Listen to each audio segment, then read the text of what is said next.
thank you all for being here virtually. My name is Jessica. I'm Zahra in the SCA. I am the Corporate Diversity, Equity, and Inclusion Officer for the SCA. This is fairly new. It just happened in late 2019. So if any of you have questions about the office, or you just want to learn a little bit more about what I do and what the office is for, you can email me, and I'm also going to be doing office hours while we're all on lockdown. So you can pop into a Zoom with me and talk to me.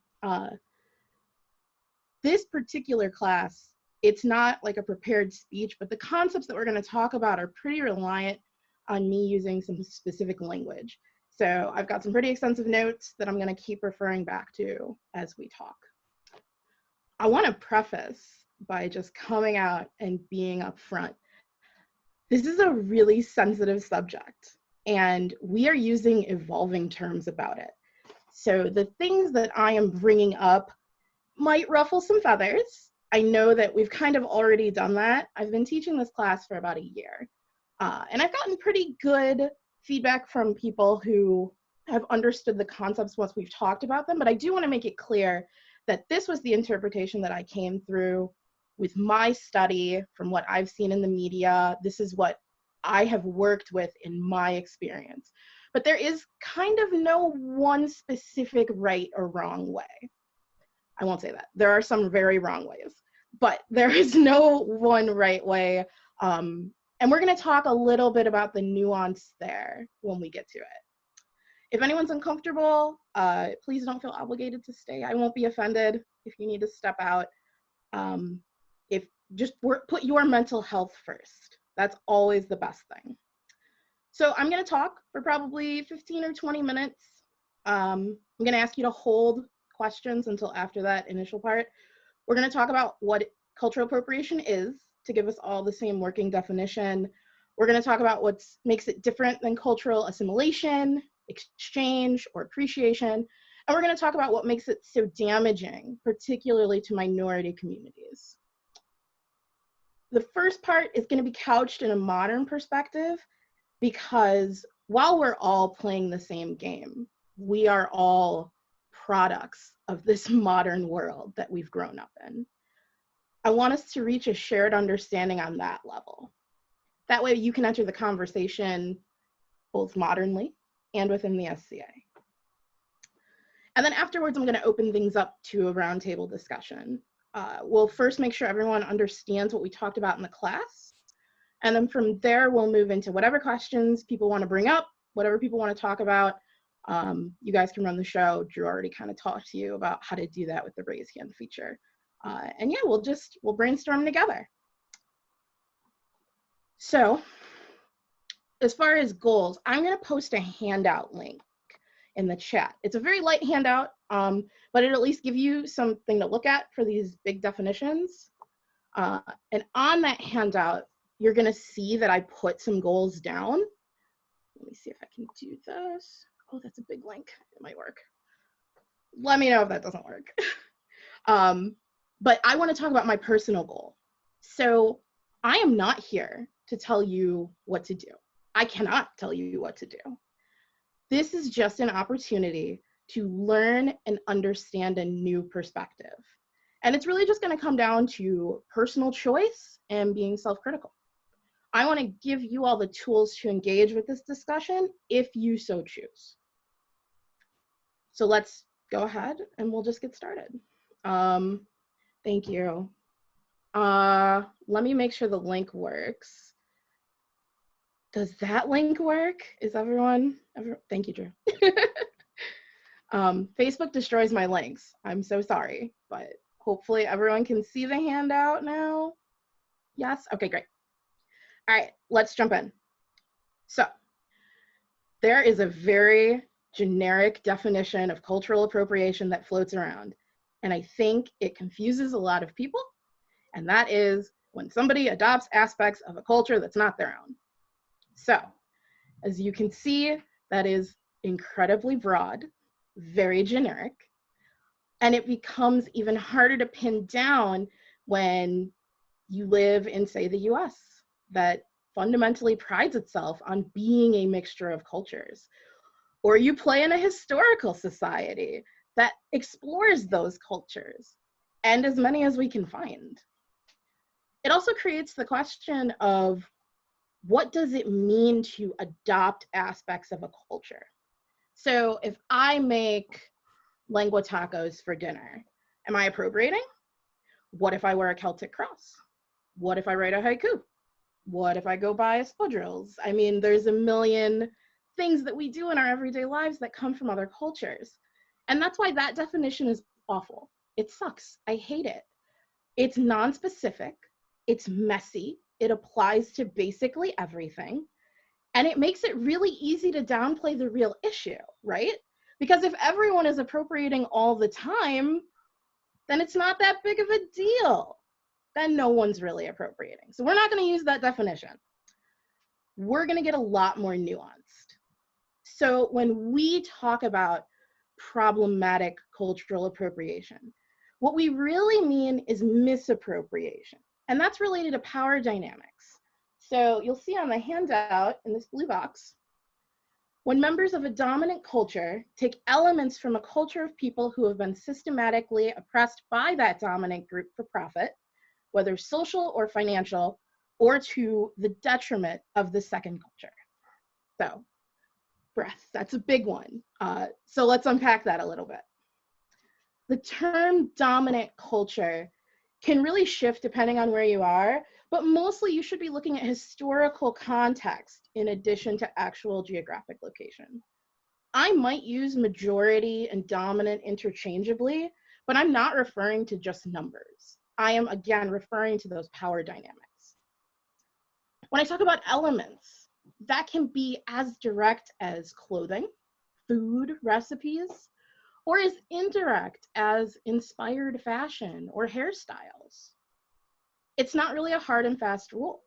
What makes something appropriation is not a bolded, clear line. It's this thin gray line, and it loops and bends, and sometimes it's really difficult to spot it all.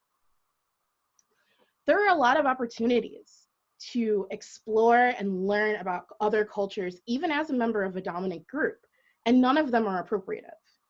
You are probably already engaging in many of those ways yourselves. So let's talk about cultural exchange. So cultural exchange occurs when a participant is invited into a culture and humbly and respectfully participates within a given framework. So let's do an example, a wedding. And it's an American groom marrying an Ethiopian bride. The ceremony begins with both participants in traditional Western wedding clothes, but midway through, they step out to change into traditional Ethiopian garments. Maybe they say a short piece about the significance of each outfit to their guests during or after the ceremony. At no point in this scenario is anyone mocking the cultures represented. The bride and the groom have explicitly invited each other to participate in their respective culture in this way, and they're mindful of the significance of that invitation. The audience has also been invited into the ceremony. So this isn't appropriation in any way. Closely related, sometimes interchangeably, is the term cultural appreciation. So appreciation doesn't always involve taking elements of another culture and putting them on yourself. It might just be limited to study and research, like an A&S project. So let's say that you're a graduate student pursuing your master's in Japanese literature, right? You read and write 50 pages on Akutagawa's In a Grove, and you explore his use of unreliable narration compared to Dostoevsky, and you watch the film Rashomon and opine about its relation to its source material, and you look at the influence of Edgar Allan Poe and the rise of anti-naturalism and Japanese detective style novels, and you name drop a bunch more literary terms, right? Whatever. The point that I'm trying to make is that through it all, you are never hiding your sources. You are completely transparent in your study of Japanese literature. Your arguments are based on existent works that you are constantly citing. Your thoughts are a consistent reference to your inspiration. The link between you and the culture that you're exploring is apparent and undeniable. I am definitely speaking from personal experience. I find that the common thread between appreciation and exchange is respect. A respectful, honest engagement with another culture, no matter your personal position, is necessary for a potentially non-appropriative effort. So let's take a look at cultural assimilation, which is quite a different thing than either of these. So assimilation has a lot to do with who is doing it and why they're doing it. Assimilation refers to minorities taking on or giving up cultural characteristics out of survival or necessity. We all live in societies that subjectively value certain traits differently than others. And sometimes those traits are things that are integral to a culture, like their food or their fashion. But in some sad cases, this value hierarchy means that cultural groups are all but forced to abandon elements of their own culture. So I'm going to read you a couple short excerpts from pieces by Asian American authors describing their experiences around cultural food as children. So author Ruth Tam writes in a piece in the Washington Post, "My childhood home in suburban Chicago always smelled like whatever we were cooking. Visiting us meant cloaking yourself in the scent of hamdam juyokbang, a dish of steamed pork and salted egg, or the perfume of mapotofu, tofu and minced pork with a spicy chili and fermented black bean sauce. I didn't mind the smells growing up because I wasn't aware of them. That is, until a high school friend declared my house smelled of Chinese grossness. The comment clung to me like the smell in my home.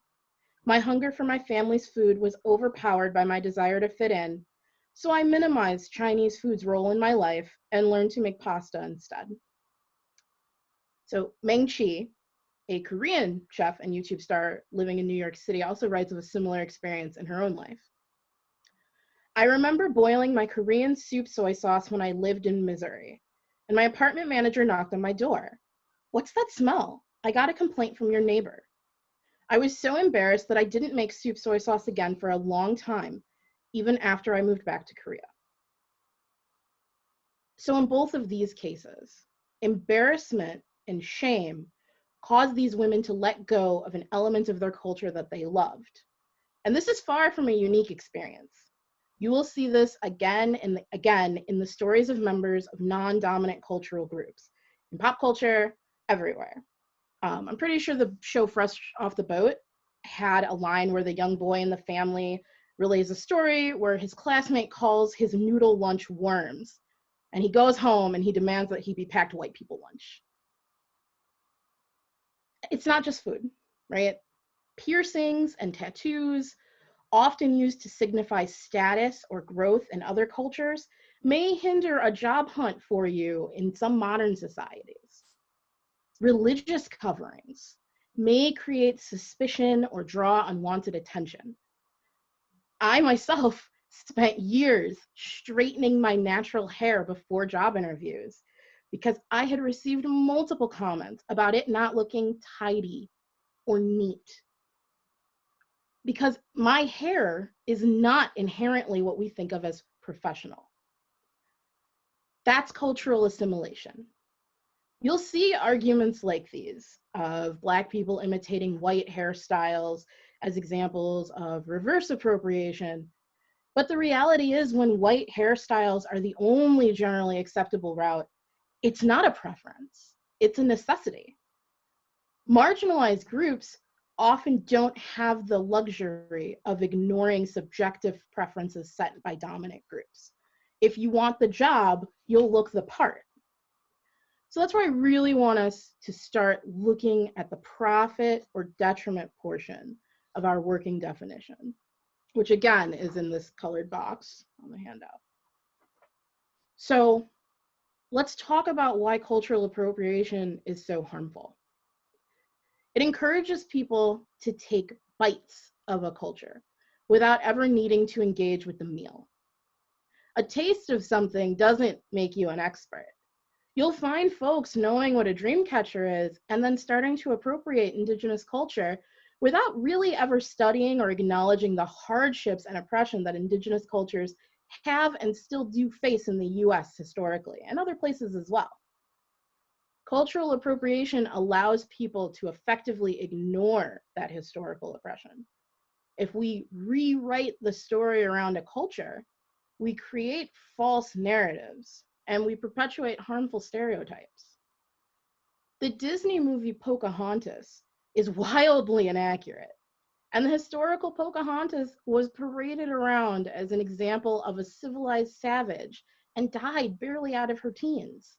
But the myth is what people know. Unless we blame Disney, that myth predated the movie. This was a problem long before it became a show tune. Memoirs of a Geisha is another example of media that has defined people's understanding of a culture. The book is a work of fiction written by Arthur Golden, a white man born in Tennessee. He claims to have sourced some of the material from his book, from interviews with different geisha.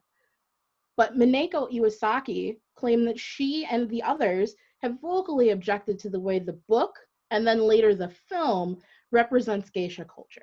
They felt that the story of their lives and profession had been twisted and exoticized to sell the story better. Cultural appropriation divorces source material from the originators. Rock and roll, yoga, even quinoa. Most people in this country are no longer able to accurately identify the source of these various items. All of them originated with people of color. So minority cultures lose the opportunity to benefit from their own creations.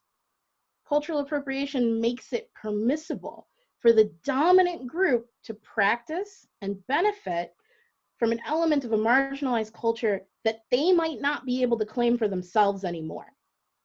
So let's think back to that author I referenced earlier, Ruth Tam. She goes on to talk about the ways Cantonese foods resurfaced in her life later. So I'll read you another short excerpt from her. Little did I know that Americans would come to embrace the dishes and cooking styles that once mortified me. The Cantonese foods of my childhood have reappeared in trendy restaurants that fill their menus with perfectly plated, fine dining versions of our traditional cuisine. In some cases, this shift has been heartening, but in too many others, the trend has reduced staples of our culture to fleeting fetishes. And again, it's more than just food. The perm craze of the 80s mimicked the height and texture of African hair without ever acknowledging the similarity. And in the modern day, we do have fashion designers and models wearing cornrows and locks and being admired as high fashion or cutting edge, whereas a member of the Black community might be judged in certain environments for having them, despite them being natural hairstyles for their hair type. So, I know that was a lot. Honestly, these are just a few ways that cultural appropriation can be so harmful and pervasive. So we need to think critically together to identify appropriation and remedy it where we can. But we also need to acknowledge what is not appropriation and what efforts are made in sincerity and with respect. So at this point, we have a working definition. We've identified the differences between appropriation, exchange, appreciation, and assimilation. And we know why appropriation is harmful. So I want to open things up. Does anyone have any questions about what we just talked about? I want to make sure that everyone understands the definitions I laid out. I want to make sure we're all on the same page. And then from there, we can move forward and go into a more open discussion of just kind of whatever on the topic you guys want to talk about. I'm going to unmute everybody, and just remember that you may have your own mute set on your end as well. I can't override that. I can only override what's on this end. Now you're all are unmuted, so please, you're not going to talk. And we would appreciate it if you have a webcam, please turn your webcam on so that we can see your faces. Wow, 103 participants. So does anyone have any questions about what we just went over? Yeah, hey, I just have a short question. I signed in a little bit late. Could you just offer a working definition of cultural assimilation again? Yes. So on the handout, you'll also see it in case you want to follow along, but basically it's minorities taking on or giving up cultural characteristics out of survival or necessity. Okay. Cool. All right. Anyone else have any questions about what we went over? Everyone feels comfortable with the definitions that we're kind of working with for this conversation? Okay. All right, well then I want to open it up. So I want to talk about how this manifests in the SCA. Does anyone have any specific questions about kind of how they've constructed things or anything else? You want to go to the kitchen? You want to go with Mr. Oven?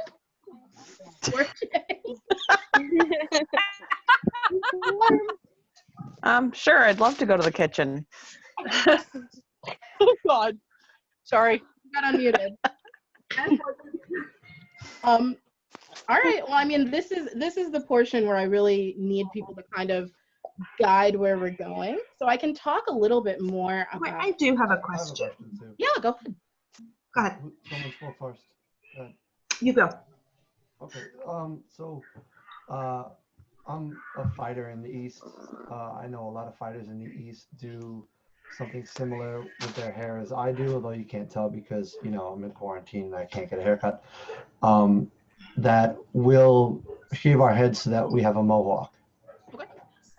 Now, I'm well aware of where the hairstyle comes from and whatnot, but would that be considered cultural appropriation? So again, I can't be the arbiter of what is and isn't. I would say that generally mohawks to me arise out of enough,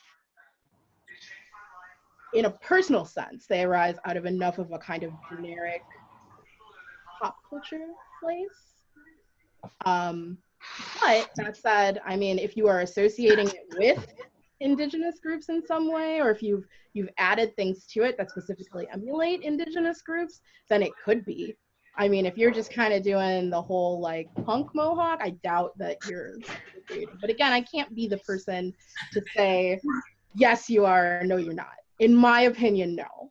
No, I'm not looking for like a specific, you know, like yes, this is or yes, this isn't. It's more of a, you know, a better understanding of, you know, if I ran into somebody who was Native American and I had that, would that be something that, I mean, I know a lot of, you know, the punk culture in the 70s and 80s kind of took it and ran. Yeah. And that was really my first, you know, exposure to it.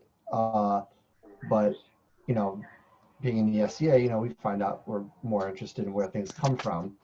And so I wouldn't say that I, you know, would, you know, do things as if it was Native American, but I know that's where it originated. So that's really more my focus.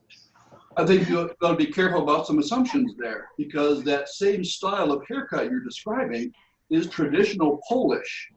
And whose culture are you appropriating if it's purely a hairstyle? Now, you're going to do that with eagle feathers? Okay, wait, that's still part of the Polish tradition. So now let's, you know, again, is there a distinctive cultural marker involved, or simply a style of shaving your head?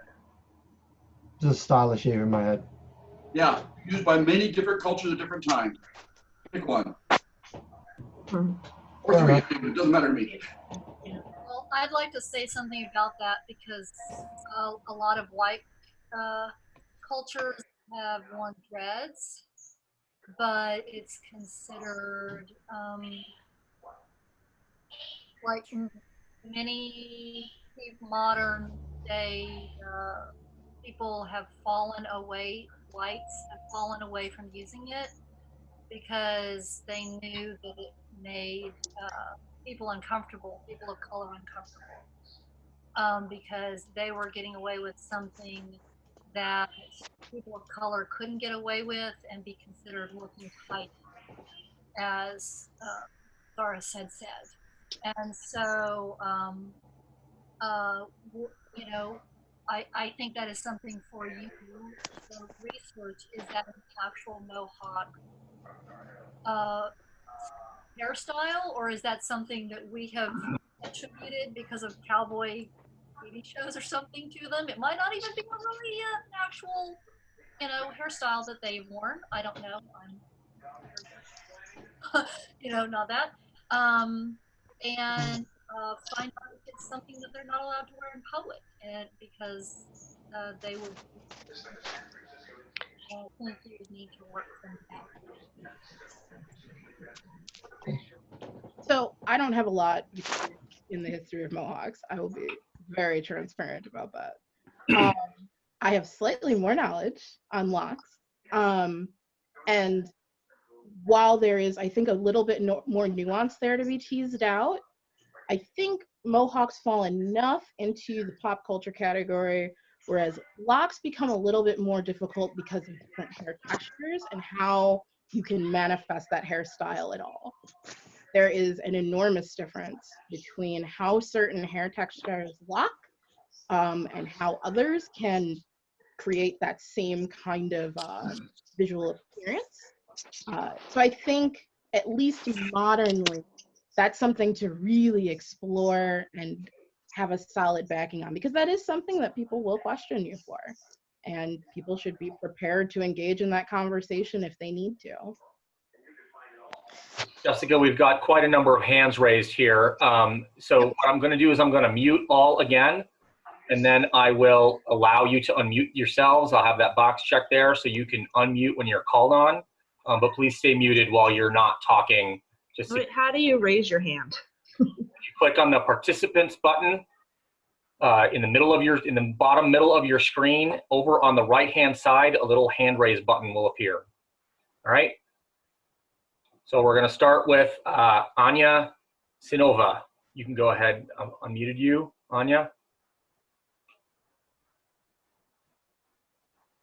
Are you on the call, Anya, still?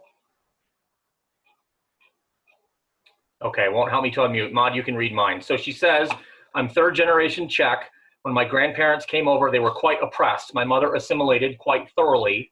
I spent a lot of time working on things from my ancestral culture. Obviously, being white, it's certainly invisible compared to what's happened to other ethnic groups, but where does appropriation start? And I'll make sure that Jessica is unmuted. Where are you, Jessica? There you go. You're unmuted, Jessica. Go ahead. Appropriation starts at different points for different things. I mean, I can't give you a hard and fast because that would be damn near impossible, right? We're talking about potentially lots of different things. Are you talking about where does appropriation start for people interacting with your particular culture? Or are you talking about where does appropriation start in your experience interacting with the world? Okay, so while we're waiting for Anya to type an answer, we're gonna move on to a story. So deal with cooking. I can't speak to where appropriation starts in Czech cultures. People who are participants of Czech cultures can speak to that. People can talk about the parts of their lives that are important to them in a religious or symbolic way, and they can talk about the things that they are seeing being taken out of context, things that maybe other people are profiting from that they can't claim. Again, I can't be the arbiter of that. As far as you appropriating other things, again, it's going to be up to the particular thing that you're looking at, right? I mean, when you take what we've talked about and you self-evaluate, ask yourself the questions. Am I cherry picking aspects of this culture? Am I profiting off of this culture in a way that people who are participants in it aren't?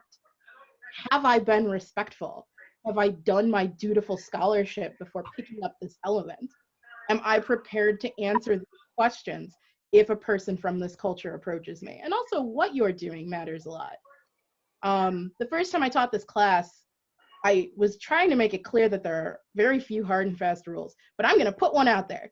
Blackface is never okay. Don't do it. Don't give me any excuses about cosplay or anything else. There is never, ever, ever a good time for blackface. So let's make that our #1 hard and fast rule, right? But other than that, you really are going to have to take things on a case-by-case basis and evaluate it. So, Great. Next question, Jessica. yep, next call. All right, we've got A Story. You're unmuted, A Story, so you unmute yourself. There you go. Hi. Hi. I have a question about, so I think you did a really good job at laying out this definition, and I love that you're doing this. The question that I'm struggling with is, how do I go back to my home group and go back to witnessing behavior that might be a problem, witnessing people maybe about to embark in that behavior, and how do I have those conversations with people before someone gets hurt? So again, this class was always a method for self-critique and personal evaluation. I definitely don't want folks to kind of go out and brandish this as the knife that you use to like, everyone around you. There are people who are in the SCA because, hey, I'm just here to have fun, whatever else, and they may not realize or really be able to engage with such a discussion at this point. You're going to have to be gentle if you're trying to bring this up to outside people. I would really suggest encouraging people to further explore the cultures that they're taking on and giving them that kind of gentle nudge of, hey, it looks like this is really derivative of this, or hey, what you're doing here looks a lot like XYZ. I know so-and-so has a lot of really great information on this if you want to talk to them. You know, make the connection, give people the opportunity to better themselves and come from things from a place of respect. If people are a little bit more resistant, you might need to get a little bit more deeper into the, you know, just so you know, this has this kind of a history. You might get this response. People really do need to be prepared when they're dealing with particularly tricky personas, which we are not going to really have time to get into because it is wildly different across cultures. And there are some personas I would never attempt because it is not my place. And there are some personas that I think I could respectfully execute with enough dedicated scholarship.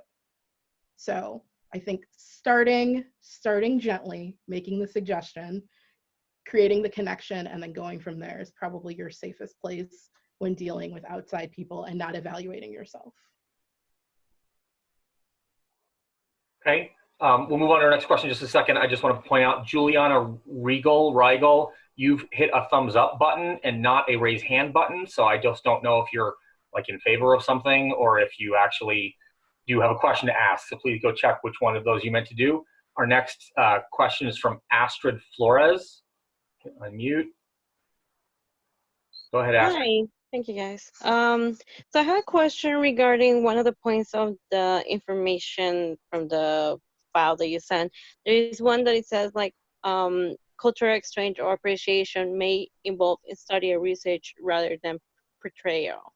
Mm-hmm. Could you just kind of go over that again? Especially because now, like in the SCA, while we are, I want to say portrayal, but I don't know if like it will be the correct word for it in this case. Like if you are a Norse persona and then you're have full on garb and then you have accessorized items like, I don't know, like Thor's hammer, right? Mm-hmm. Like something like that. Could you maybe explain a little bit better what the point might be into portrayal and so SCA? When I say that, what I really mean is that there are some cultures where it would not be appropriate to take on the persona for yourself, or you might just not feel comfortable taking on the persona for yourself. But if you're still interested in learning and exploring it, you can potentially, for some of those cultures, do ANS type projects. You can talk to the different groups if you can. There's a few First Nations groups near me that have educational outreach programs. And so while I would never recommend doing a persona without speaking to them first, it's possible that you might be able to do some sort of ANS type project with them and then present that rather than taking on the persona. So you're still exploring the culture, you're still learning more about it. You're just not taking it for yourself, you're using that group. The other part of that is that when you research and study something, it gives you a chance to really elevate that primary source So you're taking their voices, which may not be heard, and you're putting them onto a pedestal. So I would say, for example, like if you were, I don't know, doing Peruvian-inspired ponchos in a fashion line, studying and making sure that you're doing it accurately is a great idea. But the best idea would be partnering with a Peruvian designer who you can then give that elevated interest to. So being able to highlight primary sources and being able to explore and learn about a culture without necessarily putting it on your own person is kind of what I mean by that. Thank you. Okay, I hope that made sense. All right, our next question is from Julie McTeer. Oh, wait. Go ahead, Julie. All right. Is this thing on? Yeah. Is this thing on? Okay. So my question is basically, when you have an element that is used by multiple cultures, but in, like, let's just take like hairstyle. Like I like hairstyle X, but it and it's been used by multiple cultures, but is most strongly associated with non-dominant culture B. Okay. Would it be misappropriation, like even if it was used by my ancient culture, you know, that I'm like let's take dreadlocks. Let's just say the Norse, like I'm Norwegian, I'm half Norwegian. Let's just say the Norse did dreadlocks, like just for argument's sake. But because this is like in North America in the modern time, they're very strongly associated with the specific cultural, like culture and you know, discriminated against when, you know, you're not lily white or whatever, you know, like they're not, you know, what do you, like my inclination is to say that, like, even though this is, like, let's just pretend this is part of my ancient culture, it would be better for me not to sport those because of the elements of the dominant culture in which I live in. It's like the filflot or whatever the hell you call it, the swastika, you know, which, I mean, ancient times good, modern times bad. Ancient times do not trump modern times, and that's my impression. That that's an accurate impression generally. Yeah, okay. And there's nothing that I have with my persona that I'm personally struggling with, but this has come up over and over a time. You know, well, my culture is ancient, you know, like has used this symbol or this style or whatever in the past, so it should be okay for me to use it today because I don't mean anything bad by it, even though it has a modern association that is negative to some cultures or appropriative of some cultures. So I think I'm going to take this back to that same place of study and research. We are inescapably couched in modern society. I know that people enjoy using the SCA as an escape. I can appreciate that. For me, it is an escape in many ways, but I do not stop being Black when I walk through the door of an SCA event.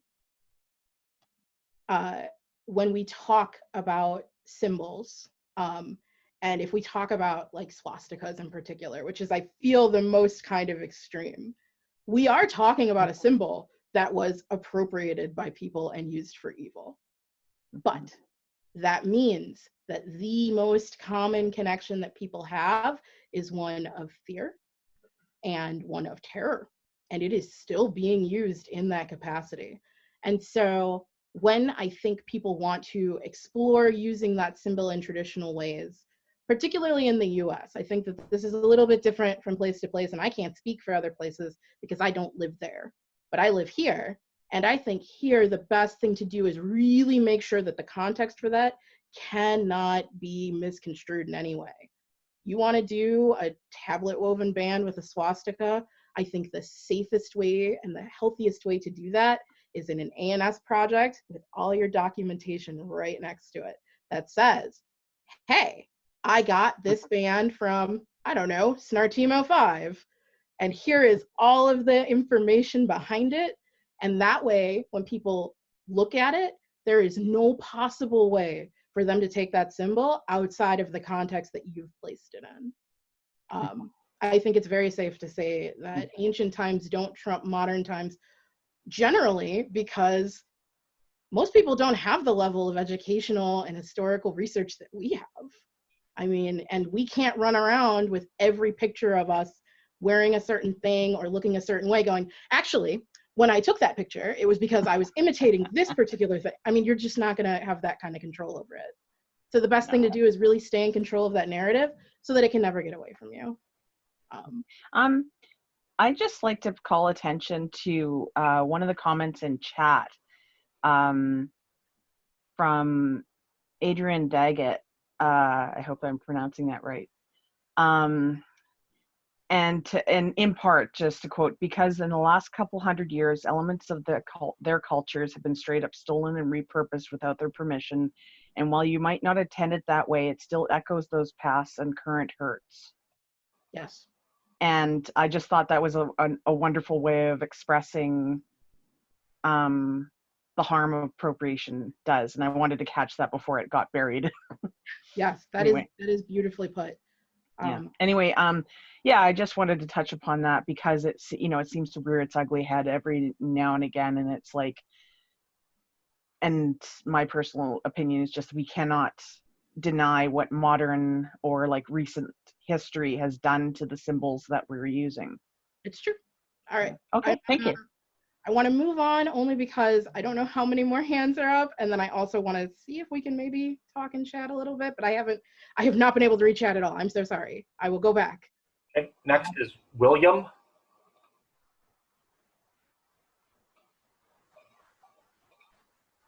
William cannot. Hold on, sorry, I was trying to unmute myself. Yeah, I got a question that is, I think, pretty SCA specific.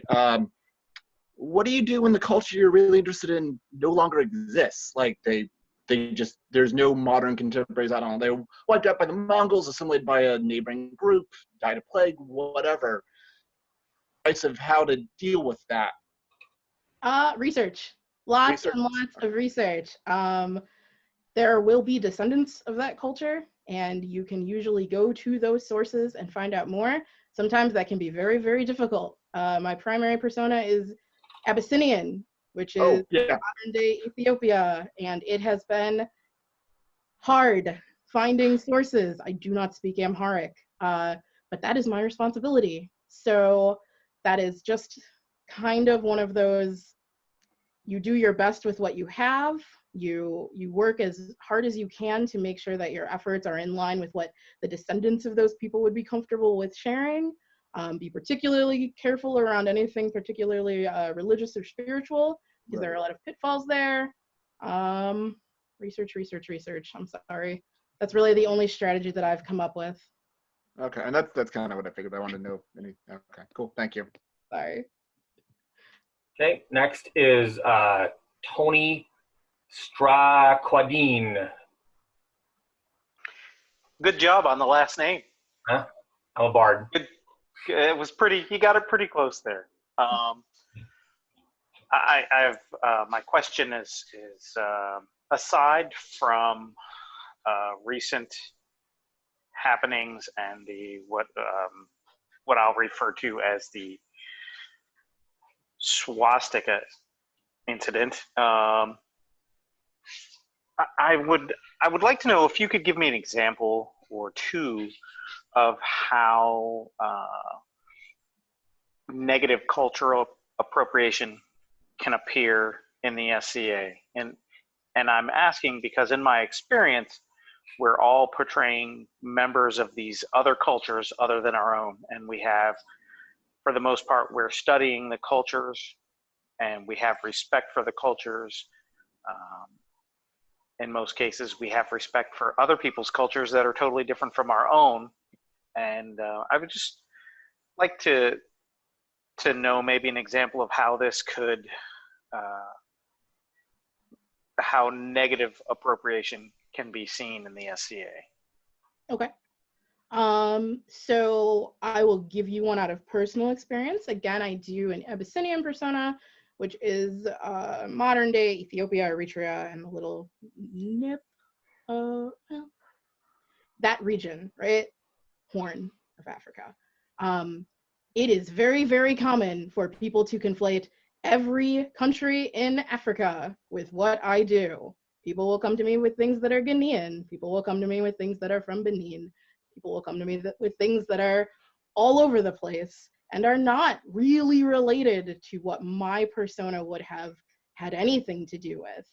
And it's not out of a, oh, here, this could be interesting. It's out of a, I don't really know, so we're just going to lump it all in and we're just going to call it all African. The problem with that is that that means that our knowledge of what the Abyssinian people is like is now muddied.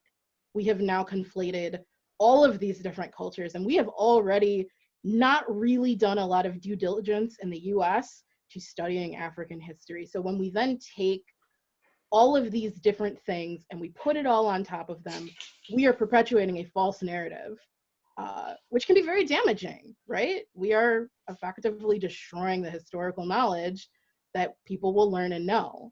So that's one example of what might be problematic. I haven't seen anyone running around in blackface, but that would be pretty awful. I'm sorry. I think I've perhaps I was not clear on my question.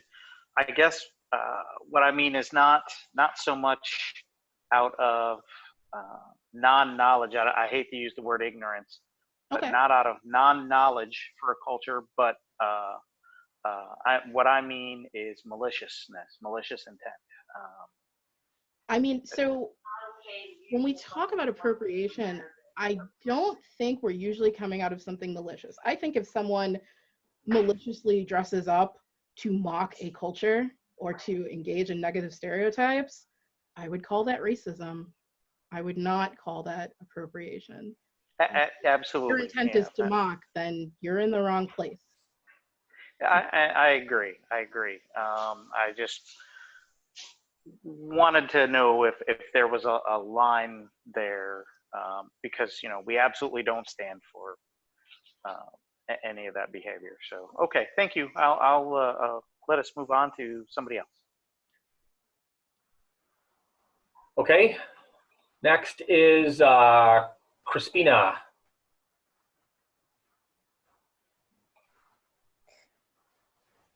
Go ahead, Crispina. Hi, can you hear me? Yep, yeah. Can. Okay, so what I've been trying to sort of think about, a lot of time something feels really culturally appropriative.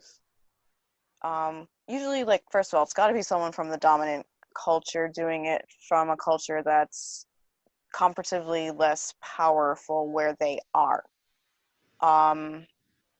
Sometimes it's a community that isn't even, there's not a large community around me, for example, like Romani people. And I know a lot of times, like, it's like, okay, you're not actively engaging with people of that culture. Is that ever, like, kind of inherently weird? Like, if you don't actually interact with people from that culture to try to portray that culture? It can give you incorrect notions of that culture if you're not using primary sources. I think it's fair to say that we lose something as people evaluate sources, right? If I'm a person of my culture writing about my culture and someone goes and writes a review on that and someone writes a critique of that review, it's going to be different than the story you would have gotten had you come directly to me. So I think that there can be pitfalls there if you're not engaging with the culture directly, even through like your literary sources and whatnot. I am not suggesting that you necessarily have to interact with a person directly, but as close to the primary source material as possible will probably give you the best information, would be my suggestion. Yeah, like in that particular example, there is basically, there are not primary sources from our period, but there are modern Romani studies articles. And of course, some of them will be written from people who are outside the culture, and some of them are from actual, Romani authors who are professors in that field now. Okay. But they're also, I feel like that is honestly like maybe one of the stickiest personas to try to do for those reasons. Some personas will be more difficult than others. Why don't you email me and maybe we can talk about ascertaining sources and whatnot. I know that I had a discussion recently with someone who was corresponding with, there is a Romani group currently that meets yearly in Europe. And they have a website, and I can give you all of that information. And so that might be a better starting point. I can't necessarily help direct research very well in that area because that is not my area of expertise, unfortunately. But email me, and we will circle back on that one. Okay. Thank you. We're gonna have to like lightning round a little bit. I'm we sorry. we can go long if you want, Jessica. It doesn't. There's no. I mean, stuff that's coming up does not interfere with this. So if you want to keep it going, you can. Yeah, is Hannah Street? Yes. So my question goes perfectly with the last one. My house is a house Romani, and it has been portrayed very, very poorly. Basically, we started as a group that was just there to have fun, no research, no anything like that. And so many people have adopted a lot of those really negative stereotypes of the gypsies and things like that. Some people are being more respectful and trying to now focus more on the location and time period that we've decided were our camp's origins. But I'm just not sure how to approach the people who are not understanding that that some of these depictions are really inappropriate. Some are, like I said, some people are trying to be more sensitive, but some people are very inappropriate with their depiction of what we're all, saying gypsies, when I know even that term is really inappropriate. So I guess my question is just like, how do you start that conversation with so many people that some are very resistant to even hearing that? I like to use sources from the people themselves. So if there is a kind of centralized group that might be able to talk about the problematic nature of the term, that would be good literature to make sure is widely available. My position is one of education and advising, so that's usually where I suggest starting. Making sure that the education is available, pointing people to it, gently redirecting people to more accurate information can kind of ensure that we're not attacking people that are just coming from a place of ignorance. Right. Now that said, people are never required to do the work for someone else. I would never suggest that. This is really going to be about if you have the bandwidth to pick it up and say, hey, I know this information I want to share with you. Since you'll be able to stitch all the video together. Sorry. Go ahead. This is information that I really want to make sure is available to you. Right. So you can adjust your studies to be more in line with something that would make people comfortable. I think that's okay. Yeah. I just worry about the people that use the really, really offensive stereotypes, and I see them and I say, oh my gosh, please don't, walk around with a crystal ball or whatever it is, some of these. And there is a point, again, once the information is available, once you have ascertained that it's not coming out of a place of ignorance, once people from this group have expressed their discomfort, we really are to a point where we need to start looking at whether or not this is more problematic. Okay. And that crosses into a slightly different area. Okay, great. Hopefully we don't get to that point. People in the SCA have tended to be pretty willing to learn and listen. Yeah. Okay. Great, thank you. Our next question is from Elizabeth Donofree from the East. Hi there. Sorry, I've got a co-pilot here. My question has to do a little bit more, and it's another Middle Eastern dance. Okay. That one gets kind of tricky too. Not only do I do dance in the SCA, I started learning, I got introduced to it when I started in the early 80s. And I was fortunate to study with a number of teachers mundanely who were very big on imparting the history, at least a more modern history of Middle Eastern dance. And of course, I've done some more research on my own since. But it is a fun activity that engages people, much like fighting will engage people. Mm-hmm. So I've had people tell me that's appropriation, just even doing it. And I don't necessarily agree with that. And I don't always get a clear answer when I say, why do you think that? So it's kind of a tricky because it's sort of a persona. For some people, it is a persona. They do the Turkish or the Persian, and they do it beautifully. But how do you navigate that? So I guess again, I can't really be the person. No, I who wants that understand. one. But suggestions I'm trying to navigate, because I try to educate. I don't think there's anything inherently wrong with doing Middle Eastern dance in the SCA myself, but not everyone agrees with that. I think making it clear, again, this is only speaking for me. Of course. Making it clear what derivative of Middle Eastern dance would probably be important. Middle Eastern dance seems like a very broad thing to me. It I'm is. coming at this from any knowledge, right? But I would assume that Middle Eastern dance encompasses a lot, like a lot. And if you can better identify which aspects of Middle Eastern dance you're pulling from, I think that would probably go a long way towards being able to respect and elevate certain cultures. I do know that some of what manifests now is kind of this like tribal fusion that doesn't super duper have there's a thread of that comes through, yeah.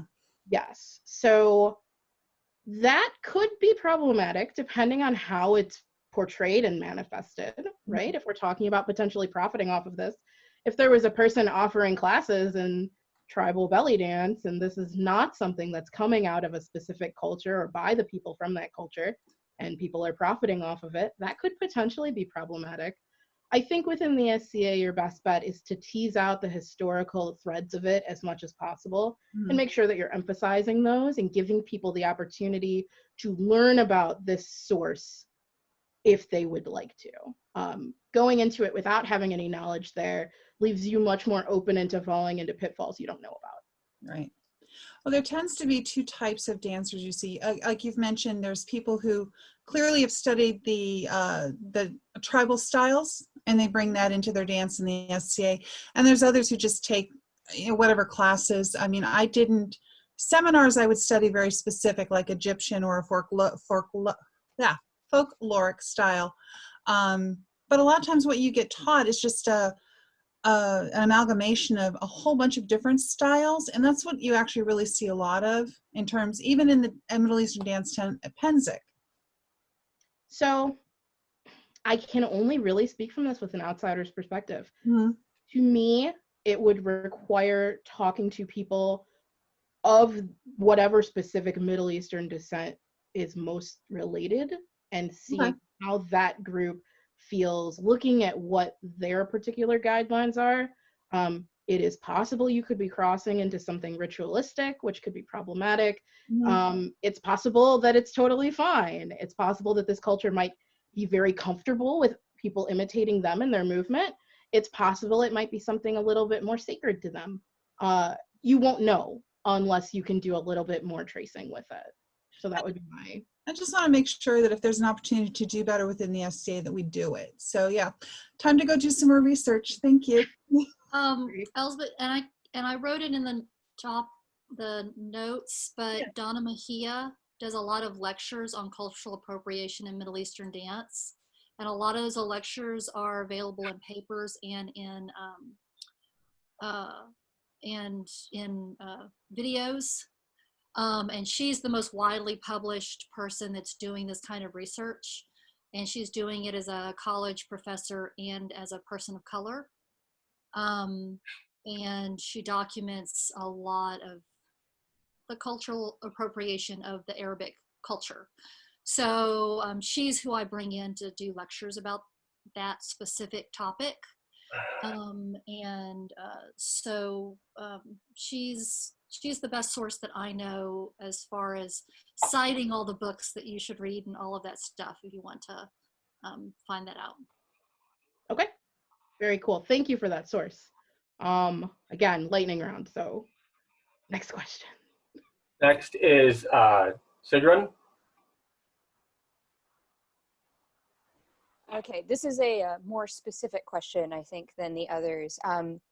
When dealing with cosmetics, because we know a lot of period cultures had cosmetics, and a lot of cosmetics, even within cultures, are intended specifically to exaggerate features in a particular way that goes along with that culture's idea of what ideal beauty is.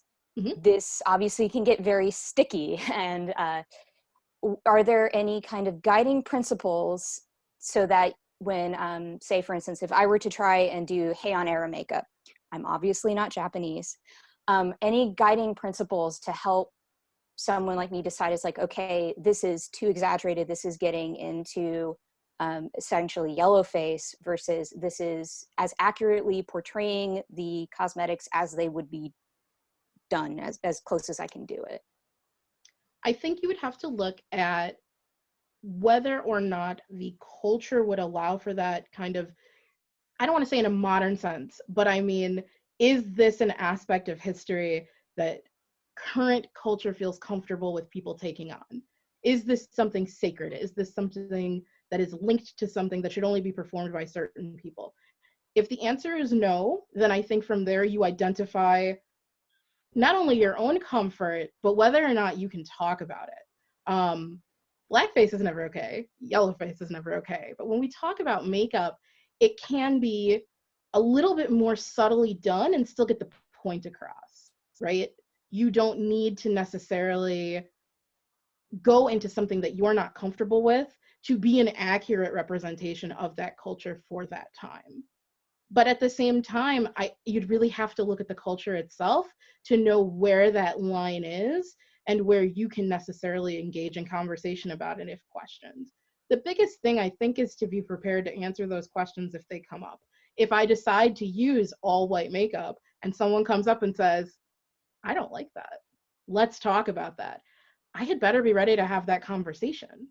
Or I should stay away from it and simply use the kohl or use whatever else is used for that to give the image that I'm looking for without necessarily having to get into the area of having to answer questions I don't want to. I don't know anything about this culture, so again, I can't really give you the firm yes, no, but that would be what would be guiding my thoughts if this were something that I was taking on. And Japanese culture is very different than First Nations culture, which is very different than many Mesoamerican cultures. Whether or not it's okay for outsiders to take that on is going to vary. So, I mean, you'll probably have more knowledge there than I will. All right. Next question is from Svava.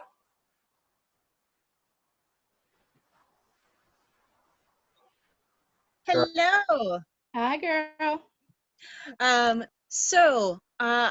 here listening with my neighbor, and we had a collective question about using symbols that are guilt by association with particularly hate groups. Like, we know not to use the swastika, we already talked about that today, but things like a Thor's hammer or Voknot. Things like that that have lately at least come up as being tainted somewhat. Okay. So the Herald have a list of symbols that we should and shouldn't use. At this point, there are white supremacist groups that are trying to co-opt many Norse symbols out of this very mistaken ideal that Norse history is full of only the people they want represented. It's just not true. While the efforts are there, they have not truly been successful to the extent of which something like the swastika has. So I would say in terms of Norse symbols, use them, but be aware. Make sure that you are making it clear at any point that you can that, hey, I am coming from a place of inclusion or whatnot. Also be aware that these can be what's called dog whistles, which are kind of silent symbols that are reaching out to people who you don't know. Sometimes it's intentional, and that's problematic. But sometimes it's making an area comfortable for people that we do not want in it. So there will be white supremacist groups that see those symbols and go, is this for me? And then I just like no. make it real, yeah, I make it real clear, like, no, you can't sit with us. It is Wednesday, you're not wearing pink, you don't get to sit with us. Very, very, very, very true. So be prepared to have to do that. I am happy to talk more. If people would like, I can put a round table where we can discuss this further. You can also email me. I will be teaching more classes, so you can reach me that way. I hope that this has been helpful. I will read back through the chat afterwards, but I really hope that this has been useful for people and that people have enjoyed the class and gotten more information out of it than they started with. So thank you all so much for coming. I appreciate you being here. Thank you. It's good information that we're going through, right? A good conversation. So